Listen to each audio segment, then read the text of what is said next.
పిల్లలు ఏమైనా స్నాక్స్ అడిగినప్పుడు ఇంట్లోనే ఈజీగా కురుకురే చేసి ఇవ్వండి. పిల్లలు పెద్దలు ఇష్టంగా అయితే తినేస్తారు. ఇప్పుడు సమ్మర్లో పిల్లలకి ఇది చాలా ఈజీ అనమాట. మరి ఈ రెసిపీ ఎలా ఏంటి అనేది మీకు చూస్తేనే కదా అర్థమవుతుంది. లేట్ ఎందుకు, ఇంకా వీడియోలోకి వెళ్ళిపోదాం పదండి. అటుకులతో ఒక్కసారి ఈ విధంగా ట్రై చేయండి. పిల్లలు పెద్దలు ఇష్టంగా అయితే తినేస్తారు. ఇక్కడ వచ్చేసి నేను మందపాటి అటుకులను అయితే తీసుకున్నాను. ఇప్పుడు ఒక మిక్సీ జార్ అయితే తీసేసుకుందాం. ఒక మిక్సీ జార్ అయితే తీసేసుకొని ఈ అటుకుల్ని ఇందులోకి అయితే వేసేసుకుందాము. ఇక్కడ వచ్చేసి 2 కప్పుల అటుకులను అయితే తీసుకుంటున్నాను. ఈ అటుకుల్ని మిక్సీ అయితే పట్టేసుకుందాం. మెత్తని పౌడర్ లాగా మిక్సీ అయితే పట్టేసుకోవాలి. మిక్సీ పట్టేసుకున్నది ఒక బౌల్లోకి అయితే వేసేసుకుందాం. చూసారు కదా, ఇదే విధంగా మిక్సీ అయితే పట్టేసుకోవాలి. మనకి 2 కప్పులు వేసుకుంటే 1 కప్ అంతా అవుతుందన్నమాట. ఇలా మీరు కావాలంటే ఇంకా ఎక్కువైనా వేసుకోవచ్చు. ఇలా ఈ విధంగా పౌడర్ లాగా చేసేసుకోవాలి. ఇలా పౌడర్ లాగా చేసుకున్నాక ఇందులోకే ఒక 1/2 కప్పు బియ్యం పిండి అయితే వేస్తున్నాను.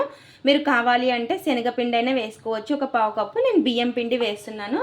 శనగపిండితో కూడా మన వీడియోలో ఉంది, కావాలంటే చూడండి.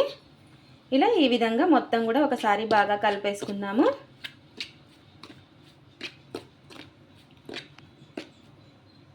ఇందులోకే రుచికి సరిపడినంత ఉప్పు, అలాగే కొంచెం పసుపు, అలాగే కొంచెం కారం, ఇలా ఇవన్నీ కూడా వేసేసుకొని మళ్ళీ ఒకసారి బాగా కలిపేసుకుందాం. ఇవన్నీ కలిసేలాగా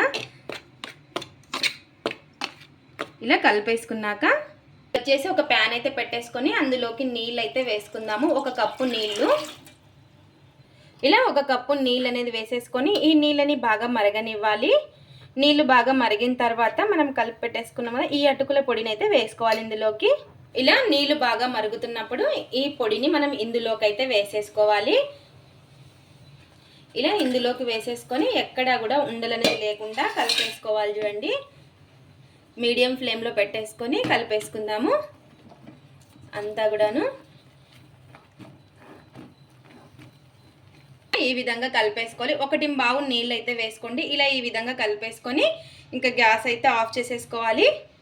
ఇలా అంతా ఆఫ్ చేసుకున్న తర్వాత ఒక ప్లేట్ అయితే పెట్టేసుకుందాము. కొంచెం చల్లారిన తర్వాత మిగతా ప్రాసెస్ అయితే చూసేద్దాం.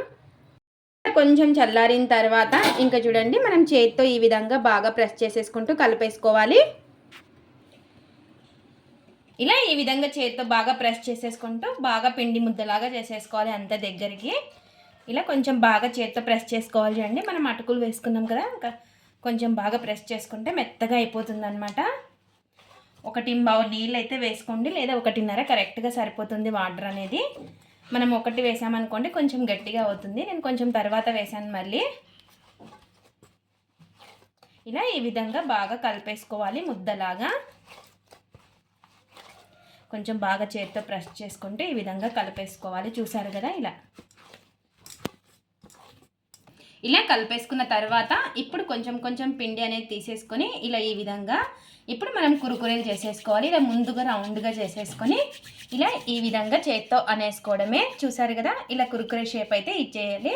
ఇలా చేత్తో ఫింగర్స్తో ఈ విధంగా అంటే మనకు కురుకురే షేప్ అనేది వస్తుంది. చూసారా, పిల్లలకి ఈ విధంగా చేసిస్తే ఇష్టంగా అయితే తినేస్తారు.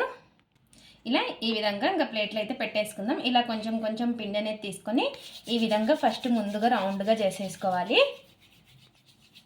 ఇలా చేసేసుకొని ఇలా చేత్తో ఇలా ఈ విధంగా ఫింగర్స్తో ఇలా అంటే మనకు కురుకురే షేప్ అనేది వచ్చేస్తుంది. ఇలా చేసుకున్నవి ఇంకో ప్లేట్లు అయితే పెట్టేసుకుందాము. ఇలా మనకి ఇంకా ఎన్నైతే కావాలో ఎన్నైతే అవుతాయో అన్నీ ఇదే విధంగా చేసేసుకోవడమే. ఇలా ఫింగర్స్తో అంటే సరిపోతుంది. ఇలా ఈ విధంగా ఇంకా చేసేసుకొని ఎన్నైతే అవుతాయో ఇంకా అన్నీ ఈ విధంగా చేసేసుకోవాలి.